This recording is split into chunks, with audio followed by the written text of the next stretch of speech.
रविवारी सुट्टीच्या दिवशी आम्हा मित्रांचा प्लॅन ठरला बारवी डॅम बीचला फिरायला जाण्याचा. आणि सकाळी डोंबिवलीवरून मी निघालो रिक्षाने मी स्टेशनला पोहोचलो डोंबिवलीच्या. तिथे मला माझा मित्र राम भेटला. राम कोपरवरून आला होता. तिथून आम्ही बदलापूरची ट्रेन पकडली. ट्रेनला संडे असून देखील फार गर्दी होती. ट्रेनमधून आम्ही बदलापूर स्टेशनला उतरलो. बदलापूर स्टेशनला आमचा मित्र भाऊ याने आम्हाला पिकअप केलं. बदलापूर स्टेशनच्या परिसराच्या बाहेर पडल्यावरती आम्ही बाईक्स चेंज केला. अजून 2 बाईकवाले मित्र आम्हाला ॲड झाले आणि 3 बाईकवरती आम्ही 6 जण मित्र निघालो बदलापूर बारवी बीचच्या दिशेने. आणि जात असताना रस्त्यामध्ये आम्ही नाश्त्यासाठी थांबलो. सकाळी घरातून लवकर निघाल्यामुळे आम्ही नाश्ता देखील केला नव्हता. त्यामुळे मध्ये एका छोट्याशा हॉटेलमध्ये गरमागरम भजी आणि वडापावचा आस्वाद आम्ही घेतला आणि त्यानंतर पुन्हा आम्ही आमच्या प्रवासाला लागलो. जवळपास 30 किलोमीटरचा हा निसर्गरम्य असा प्रवास होता. हा प्रवास पूर्ण केल्याच्या नंतर आम्ही तोंडली गावामधील आमचा मित्र जयेश ठाकरे याच्या घरी गेलो. तिथे बाकीचे सर्व मित्र आम्हाला ॲड झाले. जवळपास 17-18 जणांचा ग्रुप होता आमचा. जयेशच्या घरी कोल्ड्रिंक्स वगैरे देऊन आमचा पाहुणचार करण्यात आला आणि त्यानंतर आम्ही तिथूनच 5 मिनिटावर असलेल्या आमच्या पिकनिक स्पॉटच्या दिशेने निघालो. तर तुम्ही पाहू शकता किती निसर्गरम्य असं वातावरणात वसलेलं हे बारवी डॅमचा हा परिसर.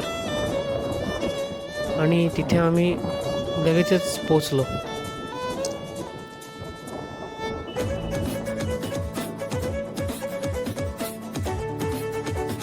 आमच्या स्पॉटवरती पोचताच आम्ही आमच्या पार्टीची प्रिपरेशन करायला सुरुवात केली. सगळ्यांनी आपापल्या परीने हातभार लावला. सर्व सामान वगैरे उतरवून आम्ही लगेचच जेवणाच्या तयारीला लागलो. जेवणासाठी गावठी कोंबडीचे चिकन, त्याचप्रमाणे बॉयलरचं चिकन आणि मच्छी, तसेच ड्रिंक्स घेणाऱ्यांसाठी ड्रिंक्स, या सर्वांची व्यवस्था उत्तम अशी केलेली होती. आणि सर्वजण आपापल्या परीने तयारीला लागले. तुम्ही पाहू शकता सुंदर असं फ्राईड चिकन बनवताना काही मित्रमंडळी दिसत आहेत. खूपच गरमागरम असे स्टार्टर्सची व्यवस्था या सर्वांनी आमच्यासाठी केली. खूप सारी धमाल आणि मस्ती करता करता आम्ही जेवण बनवत होतो, स्टार्टर्स बनवत होतो. खरंच निसर्गरम्य वातावरणामध्ये असं जेवण बनवून ते गरमागरम खाण्याचा एक वेगळाच आनंद मिळतो. ती फिलिंगच खूप वेगळी असते. तुम्ही पाहू शकता किती सुंदर असा नजारा पाहायला मिळत होता. त्याचा आनंद घ्यायला आम्हाला मिळत होता. लहान मुलांनी देखील खूप एन्जॉय केलं. फायनली आमचे स्टार्टर्स तयार झाले. त्यानंतर आम्ही गरमागरम स्टार्टर्सचा खूप सारा आनंद घेतला. सगळ्यांनी खूप गप्पा मारल्या, स्टार्टर्स खाल्ले.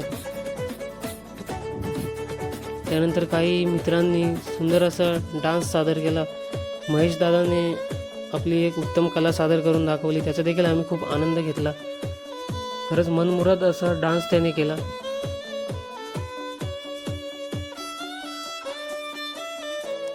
आणि फायनली स्टार्टर्स खाऊन झाल्याच्या नंतर, डान्स केल्याच्या नंतर आम्ही गेलो स्विमिंगसाठी. पाणी अतिशय सुंदर स्वच्छ आणि थंड पाणी होतं. त्यामध्ये आम्ही खूप सारी स्विमिंग केली.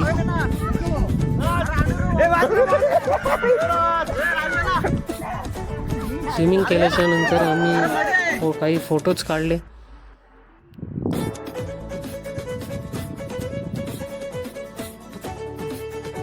आणि फायनली फोटोज काढून झाल्याच्या नंतर आम्ही गेलो जेवणासाठी.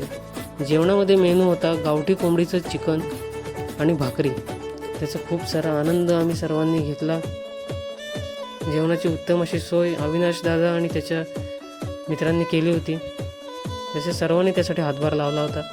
खूप सुंदर असं जेवण झालं होतं आणि मस्त मन भरून जेवल्याच्या नंतर फायनली स्वप्नील सरांनी सगळ्यांचे आभार मानले.